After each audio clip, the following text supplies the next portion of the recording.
பாப்புக்குட்டிக்கு first ஆரம்பித்த food வந்து ராகி தான். ராகிய வந்து ஊற வச்சு அதில பால் எடுத்து பண்ணுவோம் இல்லையா? அதுதான் ஃபஸ்ட்டு நான் பாப்புக்குட்டிக்கு குடுத்தேன். நான் வந்து ஃபீட் பண்ணுற பாப்புக்குட்டிக்கு தாய்ப்பால் குடுக்குறேன். தாய்ப்பால் குடுக்காதவங்க ஃபார்முலா மில்க்கு, பவுடர் பால்லாம் குடுக்குறாங்க இருக்குல்ல, அவங்கலாம் வந்து எனக்கு தெரிஞ்சு டாக்டர் வந்து 4 மந்த், 5 மந்த்லேயே வந்து ராகி தான் குடுக்க சொல்லுவாங்க. ஏன்னா, அது ரொம்ப சத்து, குழந்தைங்களுக்கு ரொம்ப ரொம்ப நல்லதுன்னு சொல்லிட்டு, நான் வந்து பாப்புக்குட்டிக்கு 5 1/2 மாசம் தான் ஃபுட்டு ஸ்டார்ட் பண்ணேன். அதுவும் அவர் ரொம்ப ஒல்லியா இருக்க மாரி இருந்தது. சரி ஓகே நம்ம தாய்ப்பால் பேரலல நம்ம வந்து ராகியும் குடுக்கலாம் அப்படின்னு சொல்லிட்டு, வெயிட் கெயின் கம்மியா இருக்கிற மாரி எனக்கு தோணுச்சு. அதனால நான் வந்து 5 1/2 மாசத்துலயே வந்து நான் ஆரம்பிச்சுட்டேன். இது எப்படின்னா, நைட்டே வந்து ஒரு 3 ஸ்பூன் வந்து ராகி ஊற வச்சுட்டு, அது கூட வந்து நீங்க பாதாம், வால்நட் உங்கள்ட்ட எது இருக்கோ அது போட்டுக்கலாம். 2 சின்னதா இருந்தா 2 பாதாம் போட்டுப்பேன். பெருசா இருந்தா 1 பாதாம் போட்டுப்பேன். நைட்டு ஃபுல்லா நல்லா ஊறுனதுக்கப்புறமா, நைட்டு நல்லா 2, 3 வாட்டி வாஷ் பண்ணிட்டு தான் ஊற வைப்பேன். காலையில ஒரு 2, 3 வாட்டி வாஷ் பண்ணிவிட்டு, பாதாம் தோல உரிச்சுட்டு, மிக்ஸியில் கொஞ்சமாக தண்ணி ஊற்றி அரைச்சி எடுத்துக்கலாம். இது வேக வைக்கிறதுக்கு ஒரு அடிகனமான பாத்திரம் எடுத்துக்கோங்க. ஏன்னா நம்ம கிண்டி விடும்போது பால் வந்து அடியில் வந்து அடி பிடிச்சிக்கும். அடிகனமான பாத்திரமாக இருந்தால் அடி பிடிக்கிறது வந்து கம்மியாகும். பால் எடுக்கிறது வந்து ஃபஸ்ட்டு வந்து மிக்ஸியில் போட்டு அரைச்சி அதை வந்து ஃபில்ட்ரு பண்ணி எடுத்து வச்சுக்கோங்க. நீங்கள் வந்து டீ வடிகட்டுற ஃபில்ட்ரு யூஸ் பண்ணாலும் யூஸ் பண்ணலாம்.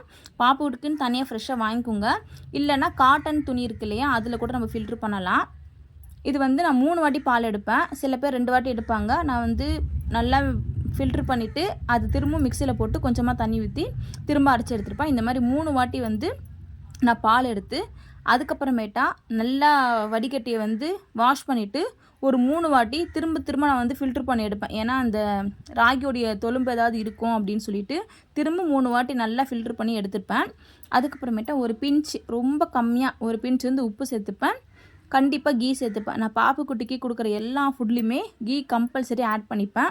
நான் வந்து ஸ்டார்டிங்லேருந்தே அவளுக்கு ஆரம்பிச்சிட்டேன் கீ கொடுக்கறதுக்கு. சில பேர் வந்து 8 மந்த்ல 9 மந்த்தில் கீ கொடுக்கணும்னு சொன்னாங்க. ஆனால் நான் அவளுக்கு கொடுத்து அவளுக்கு செட் ஆகிடுச்சு. ஒவ்வொரு குழந்தைங்கள பொறுத்து. சில குழந்தைக்கு அலர்ஜி ஆகும்னு சொல்லுவாங்க. நான் கொடுத்து பார்த்தா அவளுக்கு ஓகேன்றதுனால நான் வந்து கீ கொடுக்க ஆரம்பிச்சிட்டேன். அவளுக்கு நான் எந்த ஃபுட்டு கொடுத்தாலும் அதில் கம்பல்சரி நான் கீ கொடுத்துருவேன். ஃபஸ்ட்டு வந்து நம்ம குழந்தைக்கு ஃபுட் ஆரம்பிக்கும்போது ஃபஸ்ட்டு வந்து ஒரு வேளை ஊட்டணும். இப்போ காலையில் ஊட்டுறீங்கன்னா அது வந்து ஒரு 1 வீக் வந்து காலையில் மட்டுமே நீங்கள் ஊட்டணும். அது ஒரே ஃபுட்டாக ஊட்டணும். ஏன்னா நம்ம வந்து மாறி மாறி ஊட்டினோன்னா அந்த குழந்தைக்கு வந்து அந்த ஃபுட்டு ஒத்துக்குதா இல்லையான்னு தெரியாமல் போய்டும். சின்ன இப்போ நமக்கே சில ஃபுட்டு காய்கறி ஒத்துக்கும், சிலது ஒத்துக்காது. அந்தமாரி வந்து பாப்புக்குட்டிக்கு வந்து அலர்ஜி ஆகுமா ஆகாதான்னு தெரிஞ்சுக்கிறதுக்காக எப்பயுமே நம்ம ஏதாவது ஃபுட்டு ஊட்டினா அது 3 நாள் கண்டினியூஸாக ஊட்டணும். நம்ம ஊட்டினதுக்கப்புறமா அவங்களுக்கு செட் ஆகிடுச்சு, எந்த அலர்ஜியும் ஆகலை, வாமிட் பண்ணலை அப்படின்னா மட்டும்தான் நீங்கள் வந்து அடுத்த ஃபுட்டை ட்ரை பண்ணணும். இந்த மாதிரி தான் நம்ம வந்து பாப்புக்குட்டிக்கு வந்து எப்பயுமே வந்து ஃபுட்டு கொடுக்கணும்.